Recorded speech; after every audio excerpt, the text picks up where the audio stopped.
মাথার ওপর ছাদ আছে, কিন্তু চারিদিক ধুধু করছে আর ঢুকছে হাওয়া। আর এই কনকনে ঠান্ডায় তার ওপর হাওয়া কুঁকড়ে শুয়ে আছে বেশ কিছু মানুষজন। তারা কারা?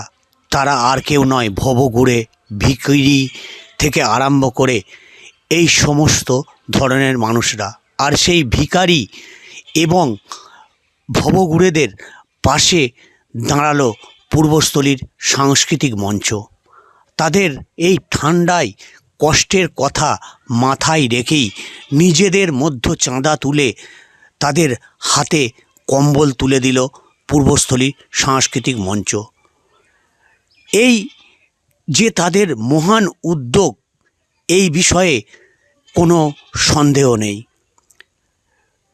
সাংস্কৃতিক মঞ্চের সম্পাদক বলেন যে আমরা টাকা কোথা থেকে পাবো তা জানি না, তাই নিজেদের মধ্যে আলোচনা করেই নিজেদের পকেট থেকে টাকা দিয়ে চাঁদা তুলে এই দুস্থ মানুষদের পাশে আমরা দাঁড়ালাম।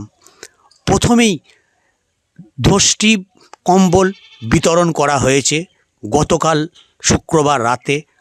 আরও পরে দুস্থ মানুষদের কম্বল বিতরণ করা হবে বলেও জানান সাংস্কৃতিক মঞ্চের সম্পাদক। আমরা পূর্বস্থলী সাংস্কৃতিক মঞ্চের পক্ষ থেকে আজকে প্ল্যাটফর্মে স্টেশন চত্বরে যারা এই প্রচণ্ড শীতের মধ্যে যারা শুয়ে থাকে, মানে মুক্ত এই অবস্থার মধ্যে, তাদেরকে আমরা আজকে কিছু শীত বস্ত্র দেওয়ার ব্যবস্থা করেছি। আজকে আমরা 5 জনাকে দিলাম, আগামী দিনে আরও 5 জনাকে দেব পূর্বস্থলী সাংস্কৃতিক মঞ্চের পক্ষ থেকে।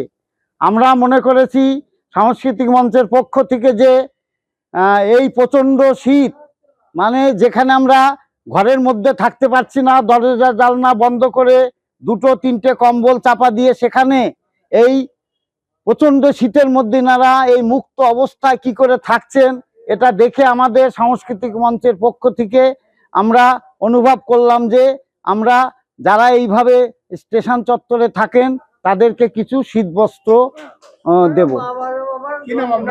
আমার নাম শ্রী ক্ষিতীশচন্দ্র বিশ্বাস, আমি পূর্বস্থলী সাংস্কৃতিক মঞ্চের সহ সভাপতি।